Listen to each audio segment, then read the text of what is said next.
అభి ఒకరోజు అభి శ్రియ కలిసి బయటికి వెళ్లి షాపింగ్ మాల్ పార్కింగ్ వచ్చారు. అభి అలవాటు ప్రకారం ఖాళీగా ఉన్న పార్కింగ్ స్థలంలో కారును పెట్టేశాడు.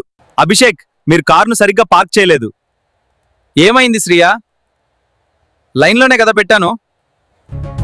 అది లైన్లో పెట్టడం కాదు, మీరు కారును ఒకవైపు లైన్కి 5 అంగుళాల దగ్గరగా ఇంకోవైపు లైన్కి 7 అంగుళాల దూరంగా పెట్టారు. ఇది అసమతుల్య పార్కింగ్. Imbalanced parking. ఇది చూసేవారికి మీ జీవితంలో క్రమశిక్షణ లేదని అనిపిస్తుంది. అయ్యో శ్రియ, ఇది మామూలు పార్కింగ్ కదా, ఎవరంత ఖచ్చితంగా కొలుస్తారు? నేను కొలుస్తాను, నేను ఎప్పుడూ కొలుస్తాను. అందుకే ఇకపై మీరు కారు పార్క్ చేసేటప్పుడు పార్కింగ్ లైన్లకి ఇరువైపులా దూరం సమానంగా ఉండేలా చూసుకోవాలి. అంటే D_X లెఫ్ట్, D_X రైట్ అవ్వాలి. ఈ ఖచ్చితత్వం కోసం మీరు కారులో టేప్ కొలత ఉంచుకోవాలి. ప్రతిసారి పార్క్ చేసిన తర్వాత ఆ కొలతలను సరిచూసుకోవాలి.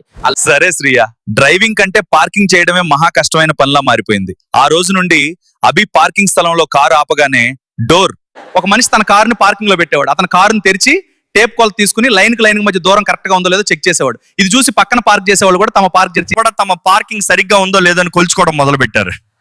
చూసారా అభి, మీ అడ్జస్ట్మెంట్ వల్ల సమాజంలో కూడా పర్ఫెక్షన్ పెరుగుతుంది. You adjust it.